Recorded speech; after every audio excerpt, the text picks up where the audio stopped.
Hiya. Hey, You alright? fine, thank you. Just lost my contact lens. Hope you find it. Electrical problems in the building, isn't it? Always the same, isn't it? Are we back on the 5th floor? Yes, the fifth. My friend Claire lives here.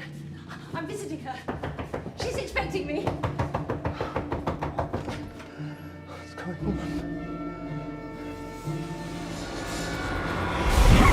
I can't tell the difference between my waking life and dreams. Day and night, It must be very difficult. The voices in my mind, mind. in your head. Day and night, There's chaos in you. Embrace it.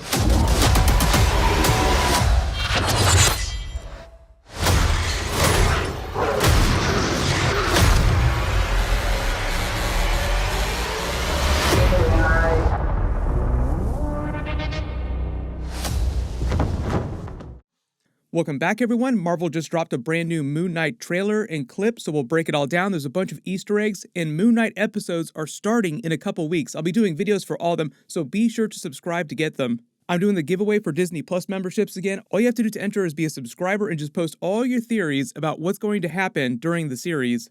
The clip that they start with is kind of like a Moon Knight versus Khonshu kind of scene, except it's Stephen Grant versus Khonshu. And this seems like it's happening during the events of episode 1, before Stephen Grant has learned who Mark Spector is, that he's really Mark Spector and Stephen Grant is just an alternate persona. And what we're witnessing is Khonshu coming to try and talk to Mark Spector to give him orders, to tell him to do things as Moon Knight. You're my avatar on Earth. You're supposed to be the fist of Khonshu. You're supposed to do what I say.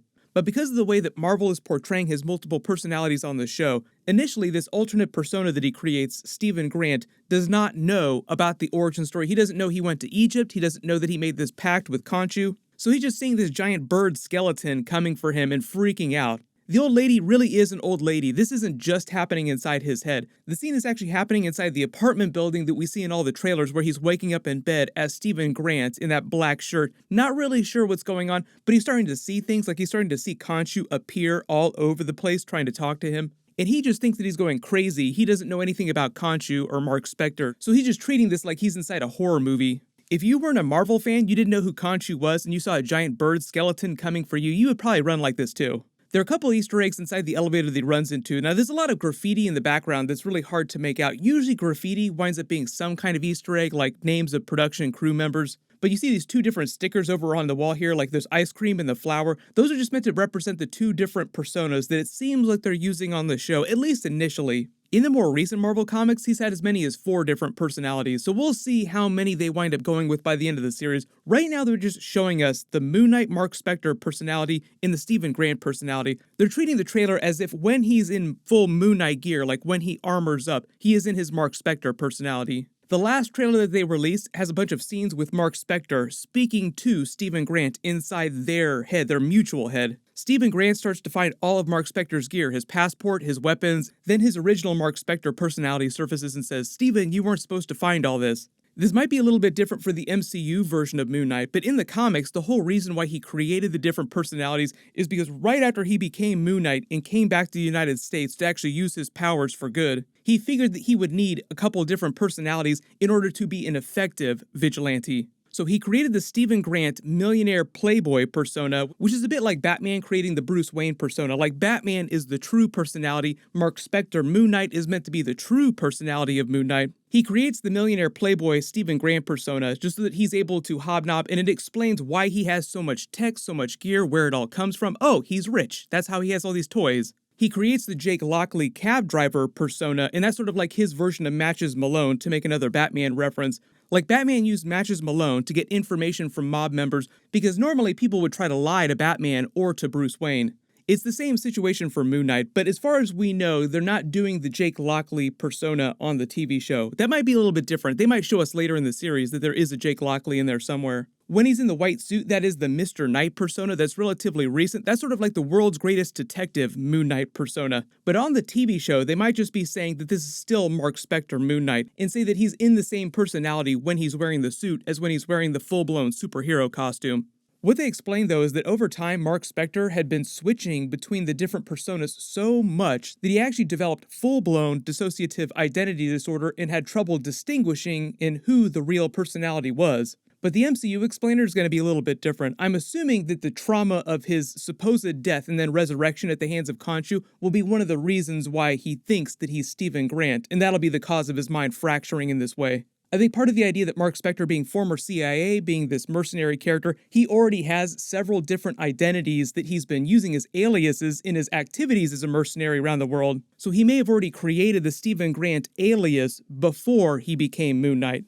My assumption right now is that they just simplified things and they're only doing a couple of the personalities. They're not doing like every single comic book personality, because most of the people watching this TV show, like the millions of people that will watch it, have not read the Moon Knight comics. They don't want to make it too complicated.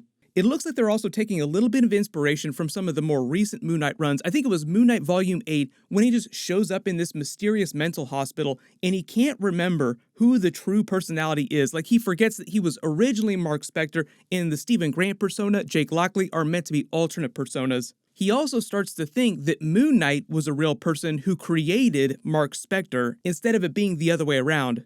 And even though Khonshu is a fairly antagonistic god, he does try to help Mark Spector at different times, and he does try to help keep this cosmic balance. Like, there are bigger cosmic problems that Khonshu gets involved in because he is a legit god.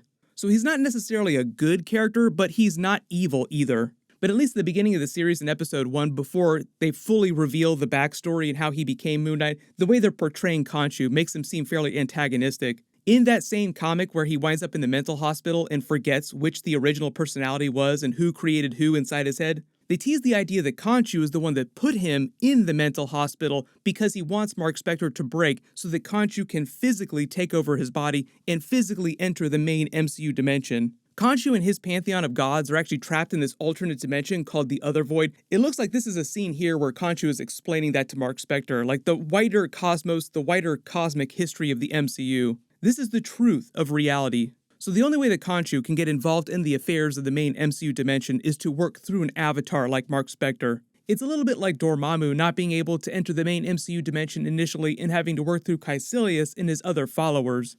So when Mark Spector is dying at the footsteps of his statue in the desert, the special temple, Khonshu sees that as an opportunity. One of Khonshu's powers that they don't totally get into in any of this trailer footage is that he does gain a measure of immortality through his connection to Khonshu, but it's not immortality the way you would think about it. He can still take damage, he can still be killed. It's just that every time he does die, Khonshu brings him back from the dead, so he resurrects Mark Spector, Moon Knight. It's a bit like Johnny Blaze Ghost Rider, like he legit died and he only is alive again because of the bargain that he made with Mephisto. So I am wondering if they're going to have a moment like that at the end of the Moon Knight series, where like we see the origin story through the first couple of episodes, like, oh, okay, he was dying, made this pact with him, gave him his powers, but then at the end of the series, maybe they'll have a moment where he seemingly dies, but then has like a Jon Snow Game of Thrones moment where he just sits back up, alive again, as if Khonshu has resurrected him again.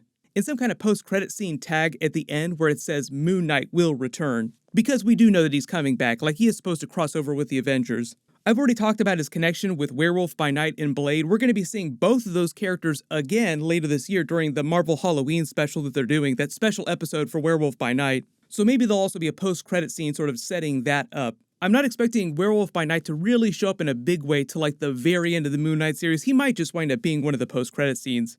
But the way they've been talking about the series, it is a little bit like Indiana Jones in Fight Club because of all the Egyptian mythology, the Egyptian history, all these artifacts, the Egyptian gods, the pantheon. In the Fight Club references, because of the multiple personalities, like the whole idea during Fight Club is that you see Tyler Durden and the movie treats him, for at least most of the movie, as if he's a completely separate person. Until the end, where you find out that he was just an alternate personality of Edward Norton's main character, who eventually confronts him and defeats him, even though it was all taking place in his mind. Say it.